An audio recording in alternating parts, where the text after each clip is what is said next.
Hello everyone. तो कैसे हैं आप सभी लोग? I hope you all are doing great. और आप सभी लोगों की जो पढ़ाई है वो बहुत ही ज़ोरों शोरों से चल रही होगी। और अगर नहीं भी चल रही है तो टेंशन लेने की कोई बात नहीं। हम लोग सब कुछ, आप लोगों का जो केमिस्ट्री सेक्शन है वो एकदम बेसिक से लेकर एडवांस लेवल तक जितना भी कंसेप्ट है सब कुछ in depth in detail cover करने वाले हैं। तो हम जो आज से एक नए सीरीज स्टार्ट करने वाले हैं, इस सीरीज़ में हम लोग आप लोगों की जो केमिस्ट्री सेक्शन है उसमें जितने भी चैप्टर्स है, चैप्टर के अंदर का जितने भी कंसेप्ट है उसको हम बेसिक लेवल से स्टार्ट करेंगे और सीक्वेंस वाइज उसको एडवांस लेवल जैसे नीट जेई के लेवल तक किस तरह का क्वेश्चन बनता है उस कंसेप्ट से वहाँ तक डिटेल में डिस्कस करेंगे। तो आज साथ ही साथ ये जो लेक्चर है यहाँ पे इस लेक्चर में बोर्ड के लिए जितने भी कॉन्सेप्ट की रिक्वायरमेंट है सब कुछ यहाँ पे in depth in detail cover किया जाएगा। ठीक है, तो आज हम लोग स्टार्ट करने वाले हैं some basic concepts of chemistry. ये जो चैप्टर है ये आपके क्लास 11 के केमिस्ट्री सेक्शन का सबसे पहला चैप्टर है। ये बहुत ही ज़्यादा बेसिक यूनिट है जहाँ पे आप लोगों को है ना केमिस्ट्री से रिलेटेड है ना केमिस्ट्री सीखने के लिए जो बेसिक कंसेप्ट की जो फाउंडेशन चाहिए होता है आप लोगों को ये फाउंडेशन इस चैप्टर से मिलना स्टार्ट हो जाएगा। अगर आप लोग ऐसे स्टूडेंट हो जो क्लास 9 से या क्लास 10 से पास होकर जस्ट क्लास 11 में शिफ्ट हुए हो और आप लोगों को ऐसा लग रहा है कि यार केमिस्ट्री तो बहुत ही ज़्यादा टफ सब्जेक्ट है, कैसे होगा कैसे नहीं, तो आप लोगों को टेंशन लेने की कोई भी ज़रूरत नहीं है। अगर आप लोगों को बेसिक के बारे में कुछ नहीं पता है तो भी आप लोगों को यहाँ पे बेसिक से लेकर एडवांस लेवल तक सब चीज़ें डिटेल में कवर किया जाएगा। आपको सिर्फ क्या करना है, लेक्चर को अटेंड करना है।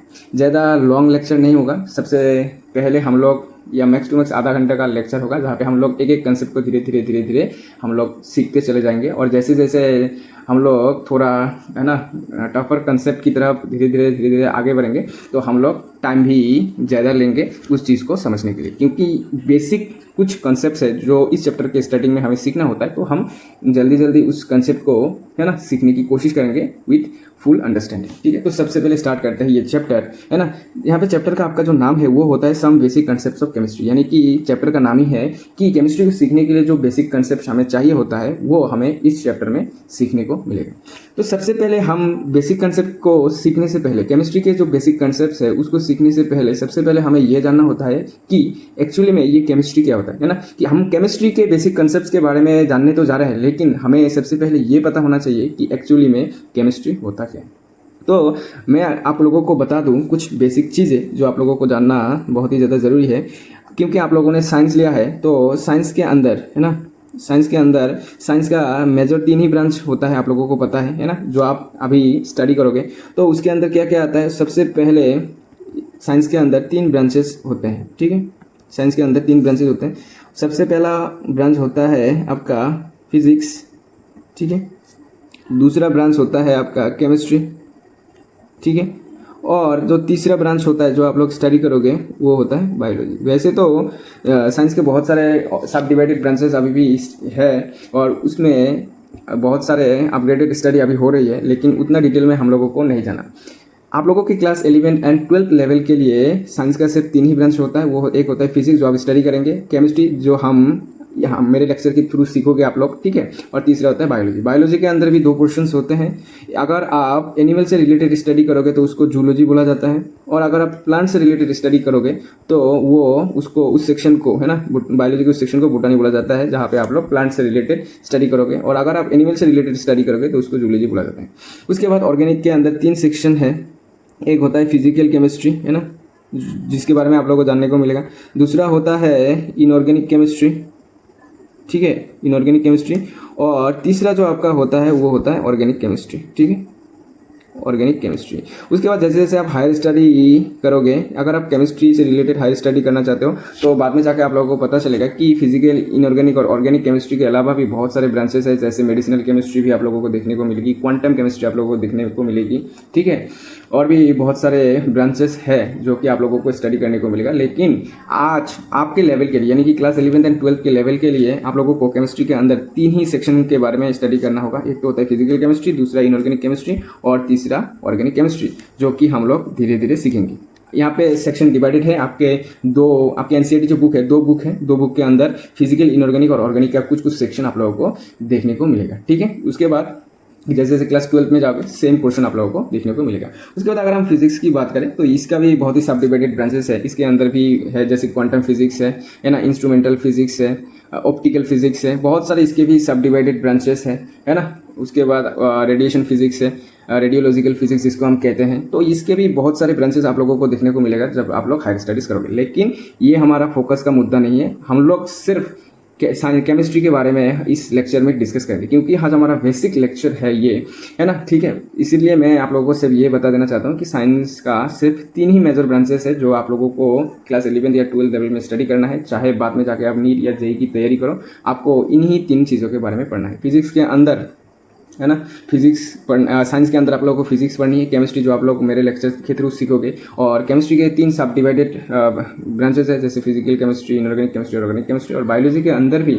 आप लोगों को 2 सेक्शंस देखने को मिलेगा। अगर आप एनिमल से रिलेटेड स्टडी कर रहे हो देन उस पार्ट को हम जूलॉजी कहेंगे, और अगर प्लांट से रिलेटेड कोई स्टडी कर रहे हो आप लोग तो उसको हम लोग क्या कहेंगे, बोटानी कहेंगे। ठीक है, इतना समझ में आ गया? इतना समझ में आ गया आप लोगों को? इतना समझ में आ गया?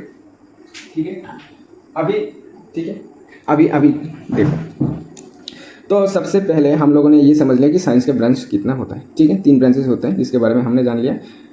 तो इस चैप्टर में, है ना, इस चैप्टर को स्टार्ट करने से पहले सबसे पहले जो हमें सीखना होगा वो क्या होगा कि केमिस्ट्री किसे कहते हैं या केमिस्ट्री का डेफिनेशन क्या है। ठीक है, हम लोग केमिस्ट्री के कुछ बेसिक कॉन्सेप्ट्स के बारे में जानने तो जा रहे हैं, लेकिन हमें अगर यही पता नहीं होगा कि केमिस्ट्री किसे कहते हैं तो उससे रिलेटेड कंसेप्ट, है ना, उसके अंदर जितने भी कंसेप्ट आता है वो जानना थोड़ा सा दिक्कत वाली बात हो जाएगी। ठीक है, इसीलिए सबसे पहले हम लोग केमिस्ट्री की बेसिक डेफिनेशन से स्टार्ट करेंगे। उससे ये समझने की कोशिश करेंगे कि एक्चुअली में साइंस का केमिस्ट्री, साइंस का जो पोर्शन है केमिस्ट्री, वो एक्चुअली किन किन चीज़ों से डील करता है। ठीक है, क्योंकि फिजिक्स से केमिस्ट्री डिफरेंट है और फिजिक्स से बायोलॉजी डिफरेंट है, इसीलिए यहाँ पे साइंस के अंदर इनको 3 ब्रांचेस में डिवाइड किया गया है। लेकिन कुछ स्टडी, कुछ चीज़ों में डिफरेंस है, लेकिन सब चीज़ें इंटर रिलेटेड है। ये बातें हमेशा ध्यान रखना। फिजिक्स में आप लोगों को केमिस्ट्री देखने को मिलेगा, केमिस्ट्री में के अंदर आप लोगों को फिजिक्स देखने को मिलेगी। उसी तरह बायोलॉजी के अंदर आप लोगों को केमिस्ट्री, और केमिस्ट्री के अंदर आप लोगों को बायोलॉजी, कुछ पोर्शन आप लोगों को देखने को मिलेगा। सब चीज़ें स्टडी वाइज तो डिफरेंट है, लेकिन सब चीज़ें इंटर रिलेटेड है। एक ब्रांच दूसरे ब्रांच के बिना आधा अधूरा है। ये आप लोगों को तब पता चलेगा जब आप इन सब चीज़ों को लेकर, चाहे आप फिजिक्स, केमिस्ट्री या बायोलॉजी को लेकर हायर स्टडी करोगे, है ना। ठीक है, ठीक है, समझ में आ गया इतना? ठीक है, तो आइए आप स्टार्ट करते हैं हमारे केमिस्ट्री की बेसिक डेफिनेशन से, है ना। तो अगर आप लोगों के एनसीईआरटी बुक खुलोगे तो उसमें आप लोगों को केमिस्ट्री का जो बेसिक डेफिनेशन है वो देखने को मिलेगा कि एक्चुअली में केमिस्ट्री होता क्या है। और केमिस्ट्री का डेफिनेशन देखने के बाद हम एक एग्जाम्पल लेकर समझेंगे भी कि केमिस्ट्री बेसिकली साइंस के किन किन पोर्शंस के साथ डील करता है। ठीक है, इतना समझ में आ गया? तो चलिए स्टार्ट करते हैं कि केमिस्ट्री किसे कहते हैं। ठीक है, अगर हम केमिस्ट्री की डेफिनेशन की बात करते हैं जो आपके एनसीईआरटी में गिवन है, वही डेफिनेशन मैं आप लोगों को यहाँ पे लिखवाने जा रहा हूँ। ये आप लोगों का नोट्स भी हो जाएगा। अभी आप लोग सिर्फ ध्यान से लेक्चर को देखिए। ये नोट्स मैं PDF फॉर्मेट में मेरे टेलीग्राम चैनल पे शेयर कर दूंगा, है ना, जिसका लिंक आप लोगों को इस लेक्चर के डिस्क्रिप्शन बॉक्स में या कॉमेंट सेक्शन में पिन मिल जाएगा। ठीक है, ठीक है। अभी आप लोग ध्यान से लेक्चर को अटेंड कीजिए और चीज़ों को समझने की कोशिश कीजिए, क्योंकि आप क्लास 10 से क्लास 11 में डायरेक्टली शिफ्ट हो रहे हो, तो चीज़ों को आप लोगों को ग्रैप्स करने के लिए, समझने के लिए थोड़ा टाइम लगेगा। इसीलिए मैं चीज़ों को धीरे धीरे आप लोगों को समझा रहा हूँ। ठीक है, तो सबसे पहले अगर हम केमिस्ट्री की बात करें तो केमिस्ट्री का डेफिनेशन क्या बोलता है? देखिए, डेफिनेशन ये बोलता है कि द ब्रांच ऑफ साइंस, ठीक है, the branch of science which deals with the study of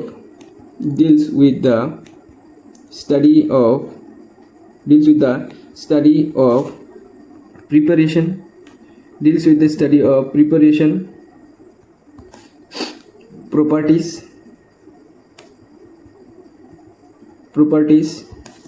structure and reactivity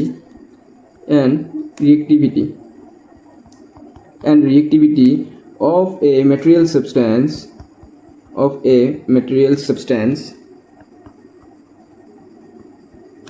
is known as chemistry। ठीक है, इसे हम क्या कहते हैं? उसे हम केमिस्ट्री कहते हैं। तो आप डेफिनेशन को समझिए, मैंने एक बार लिख दिया, आप डेफिनेशन को समझिए कि साइंस का वो ब्रांच जो किसके साथ डील करता है, किसी भी एक मटेरियल सब्सटेंस की प्रिपरेशन, यानी कि कोई भी एक मटेरियल सब्सटेंस कैसे प्रिपेयर होता है बाय नेचर, या आप अगर उसको मैनुअली मैनमेड प्रिपेयर करना चाहते हो तो वो किस तरह से प्रिपेयर होता है या उसको किस तरह से प्रिपेयर किया जा सकता है। साथ ही साथ उसकी प्रॉपर्टीज़ क्या है, एक मटेरियल सब्सटेंस की फिजिकल हो केमिकल हो, वो उनकी जो फिजिकल एंड केमिकल प्रॉपर्टीज है वो कैसा है, उसके बाद वो मटेरियल की जो स्ट्रक्चर वो कैसा, यानी कि वो चाहे नेचर में हो या किसी डिफरेंट प्लेस पे वो स्टेबल फॉर्म में कैसे एग्जिस्ट करता है, यानी कि उसका स्ट्रक्चर कैसा है, उसके साथ वो डिफरेंट सब्सटेंस के साथ किस तरह से रिएक्ट करती है, यानी कि उस मटेरियल सब्सटेंस की रिएक्टिविटी कैसा है, जो इन 4 चीज़ों के साथ डील करती है। साइंस के उसी ब्रांच को हम लोग क्या कहते हैं, केमिस्ट्री कहते हैं। ठीक है, ठीक है। तो एक बार फिर से समझ लो कि साइंस का वो ब्रांच जो किसी भी एक मटेरियल सब्सटेंस की प्रिपरेशन, ठीक है, किसी भी एक मटेरियल सब्सटेंस की प्रिपरेशन, सबसे पहला पॉइंट क्या है कि साइंस का वो ब्रांच जो किसी भी एक मटेरियल सब्सटेंस या मैटर की प्रिपरेशन, यानी कि एक मैटर को हम किस तरह से प्रिपेयर कर सकते हैं या नेचर में बाई नेचुरल प्रोसेस वो किस तरह से प्रिपेयर होता है ऑटोमेटिकली, है ना, उसके साथ डील करती है। दूसरा, कोई भी साइंस का वो ब्रांच जो किसी भी एक मैटर या मटेरियल सब्सटेंस की प्रॉपर्टीज के साथ डील करती है। प्रॉपर्टीज का मतलब 2 तरह का प्रॉपर्टीज हो सकता है, फिजिकल प्रॉपर्टीज यानी कि वो बाहर से दिखने में कैसा है, और दूसरा केमिकल प्रॉपर्टीज यानी कि वो अंदर से कैसा है, यानी कि उसका इंटरनल स्ट्रक्चर कैसा है, वो केमिकली कैसे बिहेव करता है। ठीक है, ये 2 तरह से हम प्रॉपर्टी हम देखते हैं। तो जो ब्रांच, साइंस का जो ब्रांच जो प्रॉपर्टीज किसी भी एक मटेरियल सबसे मैटर की प्रॉपर्टीज के साथ डील करती है उसको हम केमिस्ट्री कहते हैं। साथ ही साथ कोई भी साइंस का ब्रांच या जो साइंस का जो ब्रांच जो किसी भी एक मटेरियल सब्सटेंस की स्ट्रक्चर के साथ डील करती है ना, स्ट्रक्चर के साथ डील करती है, उसको हम क्या बोलते हैं, उसको हम वो केमिस्ट्री के अंदर आता है। ठीक है, और जो साइंस का जो ब्रांच जो किसी भी मटेरियल सब्सटेंस की रिएक्टिविटी के साथ डील करती है उसको क्या बोला जाता है, केमिस्ट्री बोला जाता है। यानी कि केमिस्ट्री के अंदर बेसिकली हम लोग 4 चीज़ों को स्टडी करते हैं किसी भी मटेरियल सब्सटेंस की। सबसे पहला उसका प्रिपरेशन, यानी कि नेचर में वो कैसे प्रिपेयर होता है उसको स्टडी करके हम उसको मैनुअली यानी कि मैन मेड उसको प्रिपेयर करने की जो टेक्निक है वो इजाद करते हैं या स्टडी करते हैं। दूसरा, नेचर में एग्जिस्ट करने वाले वो मटेरियल सब्सटेंस की प्रॉपर्टीज कैसी होती हैं, 2 तरह का प्रॉपर्टीज होते हैं, फिजिकल प्रॉपर्टीज और केमिकल प्रॉपर्टीज कैसी होती हैं। तीसरा क्या होता है कि नेचर पे एग्जिस्ट करने वाले वो मटेरियल सब्सटेंस की जो स्ट्रक्चर है, जो कि क्योंकि वो एग्जिस्ट कर रहा है मतलब वो कुछ ना कुछ स्ट्रक्चर है, और वो उसका स्ट्रक्चर यानी कि वो किस तरह से उसका केमिकल कंपोजिशन कैसा है उसके बारे में हम स्टडी करने का मतलब, स्ट्रक्चर की स्टडी करने का मतलब उसकी जो केमिकल कंपोजिशन है वो कैसा है, जिसमें वो जिस स्टेबल फॉर्म में वो एग्जिस्ट करता है वो कैसा है, उसके बारे में हम लोग केमिस्ट्री में स्टडी करते हैं। साथ ही साथ उस मटेरियल सब्सटेंस की जो रिएक्टिविटी है उसके बारे में हम लोग यहाँ पे स्टडी करते हैं। ठीक है, तो आज के बाद अगर आपको पूछा जाए कि केमिस्ट्री क्या है तो आपको सिंपली जवाब देना है कि साइंस का वो ब्रांच जो किसी भी एक मटेरियल सब्सटेंस की प्रिपरेशन, दूसरा उसकी प्रॉपर्टीज, तीसरा उसकी स्ट्रक्चर यानी कि उसकी जो केमिकल कॉम्पोजिशन है वो कैसा है, साथ ही साथ उसकी रिएक्टिविटी यानी कि वो मटेरियल एक पर्टिकुलर मटेरियल सब्सटेंस नेचर पे एग्जिस्ट करने वाले जो दूसरे मटेरियल है उसके साथ किस तरह से बिहेव करता है, किस तरह से रिएक्ट करता है ना, उसके साथ अगर डील करता है ना, ये 4 चीज़ों के रिलेटेड स्टडी करते हैं तो उसको हम क्या बोलते हैं, केमिस्ट्री बोलते हैं। ठीक है, इतना समझ में आएगा। जैसे एक एग्जांपल लेते हैं जिससे आप लोगों को क्लियर हो जाएगा। फॉर एग्जांपल, आप डे टू डे लाइफ में मोस्ट कॉमन चीज़ें जो आप ऑब्जर्व करते हो या मोस्ट एसेंशियल चीज़ें जो आप ऑब्जर्व करते हो वो क्या होता है, वो होता है आपका वाटर, है ना। बहुत सारे और भी हैं लेकिन अगर वाटर जो है वो मोस्ट कॉमन है और ये क्या होता है, मोस्ट एसेंशियल है, इसीलिए हम लोग इस एग्जांपल को कंसीडर कर रहे हैं मोस्ट एसेंशियल। ठीक है, अब ठीक है, थोड़ा रुको, मैं सबसे पहले एग्जांपल को थोड़ा सिंप्लीफाई करने की कोशिश करता हूँ। डे टू डे लाइफ में जो मोस्ट कॉमन चीज़ें हैं जिसके बिना आप अपने लाइफ को कंसीडर नहीं कर सकते वो क्या होता है, वाटर होता है। ये क्या होता है, this is the most essential day to day life substance. अब वाटर को हम केमिस्ट्री के अंदर किस तरह से स्टडी करते हैं, इन 4 पॉइंट के बेसिस पे इसको समझने की कोशिश करते हैं। हम लोग जो बोले कि केमिस्ट्री किसी भी एक मटेरियल सब्सटेंस की प्रॉपर्टीज, प्रिपरेशन, स्ट्रक्चर और रिएक्टिविटी के साथ डील करती है। अब कैसे डील करती है, कैसे स्टडी करती है उसके बारे में, उसी चीज़ को हम अभी एक एग्जाम्पल लेके समझने की कोशिश करते हैं। और हमने एग्जाम्पल क्या लिया, वाटर, जो कि मोस्ट एसेंशियल है ना, मोस्ट एसेंशियल है ना सब्सटेंस है, मोस्ट एसेंशियल सब्सटेंस है डे टू डे लाइफ का, जिसके बिना आप अपने लाइफ को कभी कंसीडर ही नहीं कर सकते। You can't imagine your life without this material substance, है ना, जो कि है वाटर। ठीक है, अब हमने वाटर को कंसीडर किया। सबसे पहले हम लोग देखेंगे कि ये किस तरह से केमिस्ट्री इसको स्टडी करती है। जैसे सबसे पहले हमने एग्जांपल लिया वाटर। ठीक है, सबसे पहले ये किसके साथ डील करती है, प्रिपरेशन के साथ डील करती है ना। हमने क्या पढ़ा कि साइंस का वो ब्रांच जो किसी भी मटेरियल सब्सटेंस की प्रिपरेशन के साथ डील करती है। तो सबसे पहला पॉइंट क्या है, प्रिपरेशन। अब वाटर हम तो प्रिपेयर नहीं करते, वो नेचर ऑटोमेटिकली उसको प्रिपेयर करती है। लेकिन प्रिपेयर कैसे होता है, उसके पीछे का कुछ तो कहानी होगा। एक चीज़ है अगर नेचर में ऑलरेडी एग्जिस्ट है तो एग्जिस्ट करने का मतलब by some process, natural process वो बना होगा, नेचर ने उसको ऑटोमेटिकली प्रोड्यूस किया होगा, इसीलिए वो किसी एक स्टेबल फॉर्म में अभी मौजूद है। ठीक है, अब कैसे वो प्रोड्यूस हुआ या कैसे वो बना, उसके पीछे की कहानी बहुत डिटेल में हम नहीं जाएंगे, लेकिन जैसे जैसे साइंस का इवोल्यूशन हुआ तब हमें ये चीज़ें पता चला कि ये जो वाटर है वो नेचुरली बनती है। और नेचुरली कैसे बनती है, सबसे पहले पॉइंट कि इसकी प्रिपरेशन कैसे होती है। ठीक है, सबसे पहला पॉइंट कि अगर हम एग्जांपल ले वाटर की, तो इसकी प्रिपरेशन कैसे होती है ना, इसकी प्रिपरेशन कैसी होती है, जो कि केमिस्ट्री का पहला पॉइंट होता है कि ये कोई भी एक मटेरियल सब्सटेंस किस तरह से प्रिपेयर होता है। तो अगर हम वाटर की प्रिपरेशन की बात करें तो जैसे जैसे साइंस इवॉल्व हुआ और उससे रिलेटेड डीप स्टडी हुई, उससे हमें पता चला कि ये जो वाटर है ये हाइड्रोजन है ना, ये हाइड्रोजन, ठीक है, ये हाइड्रोजन मॉलिक्यूल है ना, हाइड्रोजन मॉलिक्यूल प्लस है ना ऑक्सीजन मॉलिक्यूल, जो हम सांस लेने के लिए इस्तेमाल करते हैं, ऑक्सीजन गैस या ऑक्सीजन मॉलिक्यूल, इन दोनों आपस में क्या होता है, कंबाइन होता है। क्या होता है, कंबाइन होता है, और कंबाइन होकर क्या बनाता है, वाटर बनाता है। कंबाइन होकर क्या बनाता है, वाटर बनाता है। सिंपली सबसे पहले देखो, केमिस्ट्री हमने एग्जांपल लिया वाटर की, तो वाटर की सबसे पहले हम क्या देखेंगे, प्रिपरेशन, क्योंकि केमिस्ट्री के अंदर 4 चीज़ें स्टडी किया जाता है, प्रिपरेशन, प्रॉपर्टीज, स्ट्रक्चर और रिएक्टिविटी। तो हम लोग स्टेप वाइज आगे बढ़ेंगे। तो सबसे पहले हम एक एग्जांपल कंसिडर किया जो कि वाटर, उसकी सबसे पहले हम क्या देखेंगे, प्रिपरेशन देखेंगे, क्योंकि केमिस्ट्री किसी भी मटेरियल सब्सटेंस की सबसे पहले प्रिपरेशन के बारे में स्टडी करती है। तो हमने अगर वाटर लिया, वाटर की प्रिपरेशन कैसे होती है, वो बाय नेचुरल प्रोसेस वो प्रोड्यूस होता है। लेकिन जैसे जैसे इसके ऊपर स्टडी किया गया कि एक्चुअली में वो अभी जिस फॉर्म में एग्जिस्ट करता है वो कुछ नेचुरल प्रोसेस से कुछ ना कुछ रिएक्शन होके वो अभी इस फॉर्म में एग्जिस्ट करता है। ठीक है, तो जैसे जैसे स्टडी किया गया तो हमें ये पता चला कि अगर हम वाटर की बात करें तो वाटर हाइड्रोजन मॉलिक्यूल और ऑक्सीजन मॉलिक्यूल मिलके क्या फॉर्म करता है, वाटर मॉलिक्यूल फॉर्म करता है। अभी हमने ये किसके फॉर्म पे लिखा, हमने ये अभी वाट के फॉर्म पे लिखा कि हाइड्रोजन मॉलिक्यूल और ऑक्सीजन मॉलिक्यूल आपस में कंबाइन होते हैं और वाटर मॉलिक्यूल बनता है। लेकिन अगर आप इसको केमिस्ट्री की भाषा में सिंबॉलिकली रिप्रेजेंट करोगे तो इसको कुछ इस तरह से लिखा जाएगा। अगर हम हाइड्रोजन मॉलिक्यूल की बात करें तो इसको लिखा जाता है H2, ठीक है, और ऑक्सीजन मॉलिक्यूल की बात करें इसको लिखा जाता है O2। ये क्या होता है, this is nothing but the hydrogen gas. ठीक है, ये क्या होता है, this is nothing but the hydrogen gas. ये क्या होता है, गैस के फॉर्म में एग्जिस्ट करता है। और ये क्या होता है, O2 हमारा क्या होता है, हाइड्रोजन गैस ये बेसिकली, और O2 क्या होता है, O2 होता है आपका ऑक्सीजन गैस। ठीक है, ऑक्सीजन गैस। और ये दोनों आप किस फॉर्म में एग्जिस्ट करता है, ये दोनों मॉलिक्यूल के फॉर्म में एग्जिस्ट करता है, इसके फॉर्म में एग्जिस्ट करता है, मॉलिक्यूल के फॉर्म में एग्जिस्ट करता है। बाद में जाके हम पढ़ेंगे कि मॉलिक्यूल क्या होता है, एटम्स क्या होता है। अभी से आप इतना समझ लो कि बेसिकली ये होता क्या है। बाद में जाके हम लोग सब चीज़ें डिटेल में पढ़ेंगे, एटम्स क्या होता है, मॉलिक्यूल्स क्या होता है, कंपाउंड क्या होता है, एलिमेंट क्या होता है, सब कुछ डिटेल में पढ़ेंगे। अभी से आप एक बेसिक आइडिया ले लो कि ये जो वाटर के प्रिपरेशन है वो हाइड्रोजन और ऑक्सीजन मॉलिक्यूल आपस में मिलके ये कंबाइन होके, या कह सकते हो कंबाइन होने का मतलब वो दोनों आपस में रिएक्ट करते हैं और वाटर मॉलिक्यूल जिसका केमिकल फॉर्म क्या होता है, H2O है ना, वाटर फॉर्म होता है जिसको हम डे टू डे लाइफ में इस्तेमाल करते हैं। तो सबसे आपको पता चल गया कि कैसे होता है, कि जैसे जैसे आप आगे बढ़ोगे आप सारी चीज़ों को डिटेल में कवर करते जाओगे, आप लोगों को सब चीज़ें धीरे धीरे क्लियर होता चला जाएगा। ठीक है, अभी सिर्फ इतना समझ लो कि हाइड्रोजन मॉलिक्यूल और ऑक्सीजन मॉलिक्यूल जो कि गैस फॉर्म में एग्जिस्ट करता है, जो कि नेचर का एक स्टेट है, जो बाद में जाके ये भी हम पढ़ेंगे। अभी से आप इतना समझ लो कि जो हाइड्रोजन मॉलिक्यूल और ऑक्सीजन मॉलिक्यूल है जो कि नेचर में गैसियस फॉर्म में है ना, गैस के फॉर्म में एग्जिस्ट करता है या गैसियस स्टेट में एग्जिस्ट करता है, वो दोनों आपस में रिएक्ट करके क्या बनता है, वाटर मॉलिक्यूल बनता है, जो कि लिक्विड स्टेट पे प्रेजेंट होता है ना, जो कि क्या होता है, लिक्विड स्टेट पे प्रेजेंट होता है। ये दोनों गैसियस मॉलिक्यूल है, लेकिन ये दोनों जब कंबाइन होता है तब जो हमारा प्रोडक्ट बनता है या जो हमारा रिजल्टिंग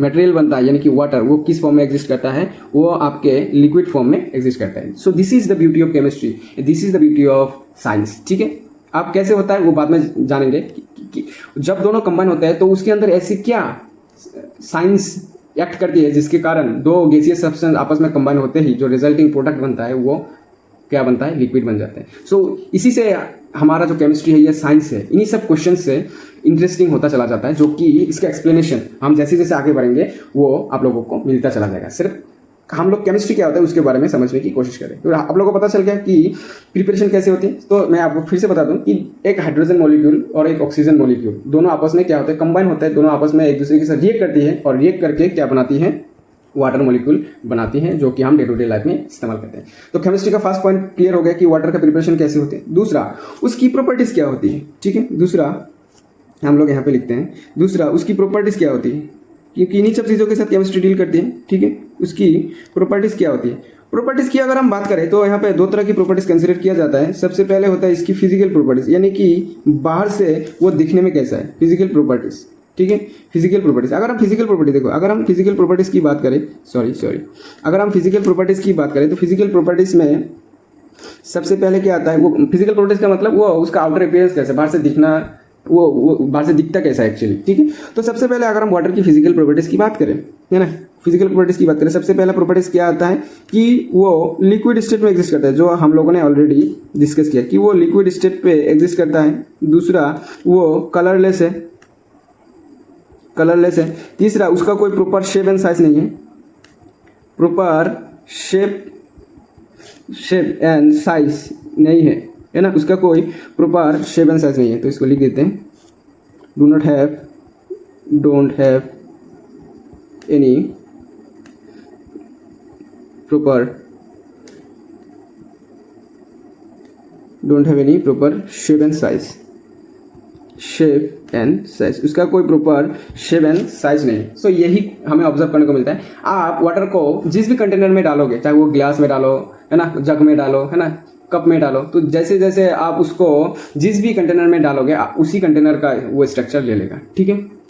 ये क्या पहला प्रॉपर्टीज, उसकी फिजिकल प्रॉपर्टीज, यानी कि वो लिक्विड स्टेट पे एग्जिस्ट करता है, वो कलरलेस है, उसका प्रॉपर शेप एंड साइज नहीं है। उसके बाद ये क्या होता है, ये ड्रिंकेबल होता है, ठीक है, इसको हम ड्रिंक कर सकते हैं, ठीक है, वो ड्रिंकेबल है। और दूसरा प्रॉपर्टीज आता है आपका कि वो उसकी केमिकल प्रॉपर्टीज़ के अंदर हम क्या क्या स्टडी करते हैं, केमिकल प्रॉपर्टीज़ के अंदर हम स्टडी करते हैं कि वो नॉन टॉक्सिक है ना, टॉक्सिक तो नहीं है, वाटर तो टॉक्सिक नहीं होता।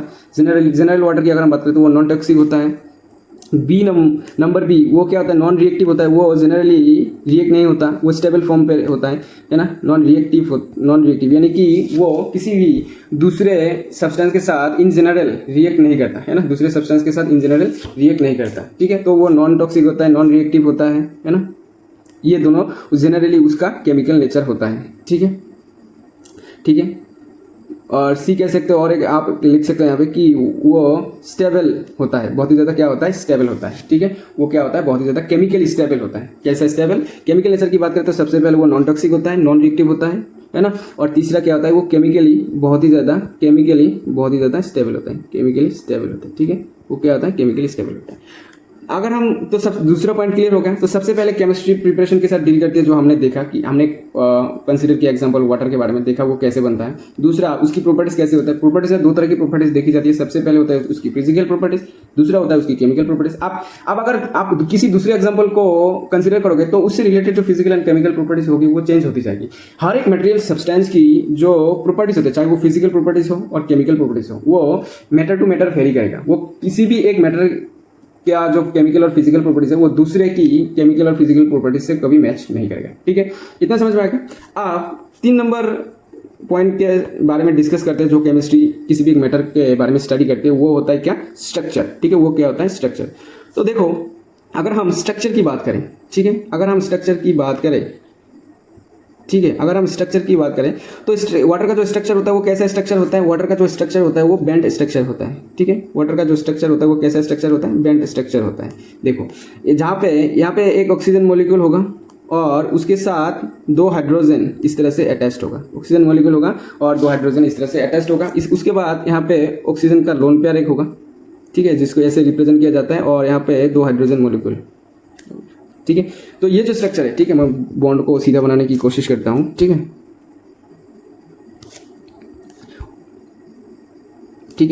तो यहाँ पे ये जो ऑक्सीजन है ना एटम है, वो 2 हाइड्रोजन एटम के साथ मिलके क्या बनाती है, वाटर का स्ट्रक्चर बनाती है, ठीक है। किसका स्ट्रक्चर बनाती है, वाटर का स्ट्रक्चर। ये जो फिगर है वो क्या है, this is the structure of water, ठीक है। This is the structure of water molecule, ठीक है। This is the structure of water molecule, ठीक है। इससे रिलेटेड कुछ इन्फॉर्मेशन जान लो। सबसे पहले आपको जानना है कि जो वाटर का स्ट्रक्चर होता है वो कैसा होता है, this is the bend structure. Water molecule का जो स्ट्रक्चर है उसका कैसा स्ट्रक्चर होता है, this is the bend structure, जहाँ पे ऑक्सीजन के ऊपर लोन पेयर एक प्रेजेंट होता है। उसके बाद ये दो हाइड्रोजन, ये जो बॉन्ड है, ठीक है, ये जो बॉन्ड है जो ऑक्सीजन के साथ हाइड्रोजन फॉर्म किया है, इसको क्या बोला जाता है? इसको कोवैलेंट बॉन्ड बोला जाता है, ठीक है। ये किस तरह का बॉन्ड है? कोवैलेंट बॉन्ड होता है, ठीक है।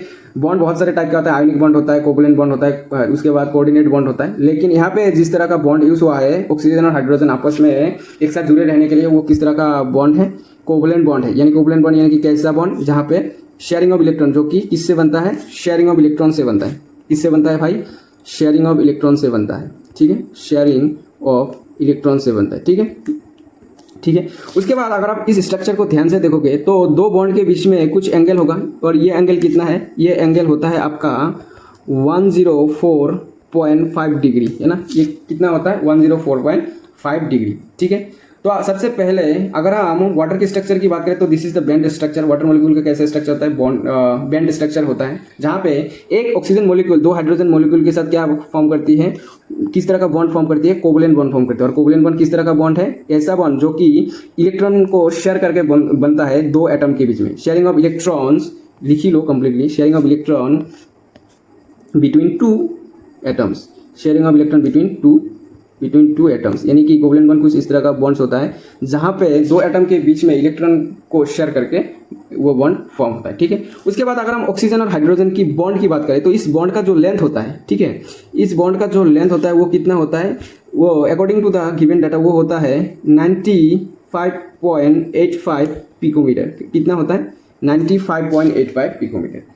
तो ये होता है स्ट्रक्चर। वो जब स्टडी किया गया पहले ये पता नहीं था, ये डाटा पता नहीं था, लेकिन जैसे जैसे है केमिस्ट्री इस चीज़ के ऊपर स्टडी किया कि इसका स्ट्रक्चर कैसा है, उसके बाद उसको पता चला कि सबसे पहले ये वाटर का जो स्ट्रक्चर है this is the bend structure, जहाँ पे एक ऑक्सीजन मॉलिक्यूल दो हाइड्रोजन मॉलिक्यूल के साथ कोवैलेंट बॉन्ड फॉर्म किया हुआ है, और उस बॉन्ड का जो बॉन्ड लेंथ है, यहाँ पे एक ऑक्सीजन हाइड्रोजन का जो बॉन्ड लेंथ है वो कितना होता है? 95.85 पिकोमीटर, और दो बॉन्ड के बीच का जो बॉन्ड एंगल है वो कितना होता है? 104.5 डिग्री, ठीक है। तो इन्फॉर्मेशन ये जो मैंने यहाँ पे लिखाया वो एक बार लिख देता हूँ कि वाटर मॉलिक्यूल में अगर OH है ना बॉन्ड, सॉरी कुछ इस तरह से लिखते हैं कि अगर हम वाटर मॉलिक्यूल की बात करें, ठीक है, अगर हम वाटर मॉलिक्यूल की बात करें, अगर हम किसकी बात करें? वाटर मॉलिक्यूल की अगर हम बात करें तो सबसे पहला जो OH बॉन्ड लेंथ है, OH बॉन्ड लेंथ है वो कितना होता है?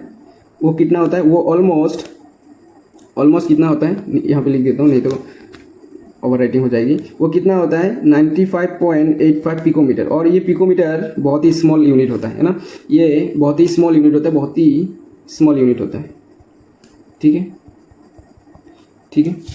उसके बाद अगर हम बात करें है ना वाटर मॉलिक्यूल में दो है ना बॉन्ड एंगल की, है ना, किसकी? बॉन्ड एंगल की, ठीक है, किसकी?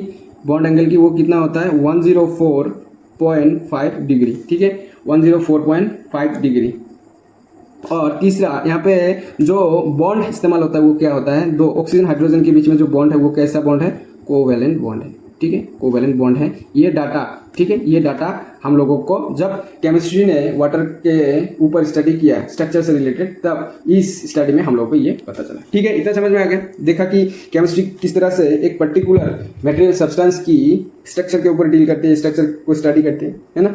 और चौथा क्या होता है कि वो किस तरह से केमिस्ट्री किस तरह से किसी भी मटेरियल सब्सटेंस की रिएक्टिविटी के साथ डील करते हैं। तो आइए वो भी समझ लेते हैं इससे रिलेटेड।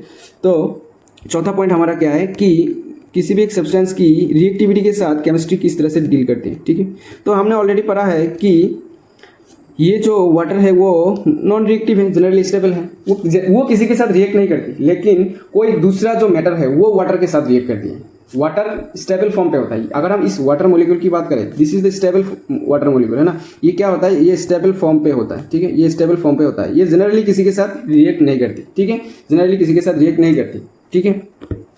तो अगर हम रिएक्टिविटी बात करें, एक एग्जांपल लेते हैं, जैसे अगर हम कोई सा भी मेटल लिया, है ना, कोई सा भी मेटल लिया, उसके साथ वाटर को, है ना, कोई भी एक मेटल लिया, उसको वाटर में डाल दिया, तो जब आप वाटर में उसको डालोगे तो वो क्या करेगा? वो क्या करेगा पता है? वो एक बेस फॉर्म करेगा, है ना, उस मेटल से रिलेटेड एक बेस फॉर्म करेगा, है ना, प्लस क्या फॉर्म करेगा? हाइड्रोजन गैस फॉर्म करेगा, ठीक है, हाइड्रोजन गैस फॉर्म करेगा, हाइड्रोजन गैस फॉर्म करेगा। यानी कि जैसे एक एग्जांपल लेते हैं, हमने मेटल में क्या लिया? सोडियम मेटल लिया, ठीक है।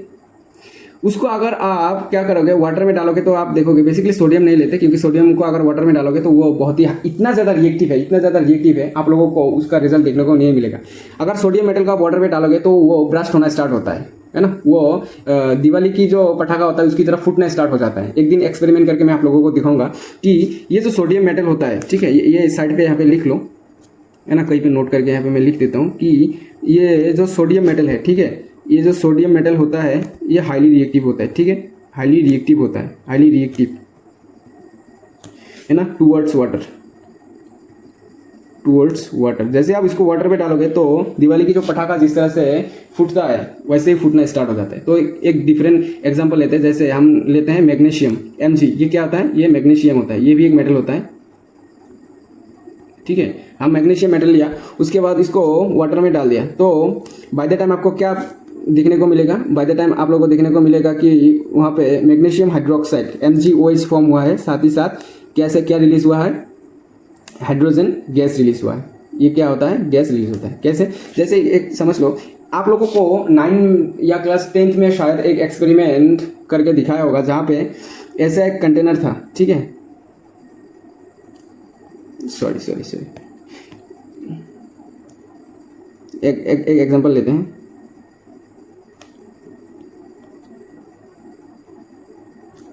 ठीक है। मान लेते हैं ये एक कंटेनर है, ठीक है, मान लेते हैं यहाँ पे एक कंटेनर जहाँ पे हमने यहाँ पे कुछ अमाउंट ऑफ वाटर है, ठीक है, यहाँ पे वाटर है, और हमने यहाँ पे क्या किया, हमने यहाँ पे क्या किया, बाहर से मैग्नीशियम मेटल, है ना, एक मैग्नीशियम मेटल का टुकड़ा यहाँ पे डाल दिया, है ना, मैग्नीशियम मेटल का टुकड़ा यहाँ पे डाल दिया, मैग्नीशियम मेटल का टुकड़ा यहाँ पे बाहर से डाल दिया, ठीक है, मैग्नीशियम मेटल का टुकड़ा हमने बाहर से यहाँ पे डाल दिया।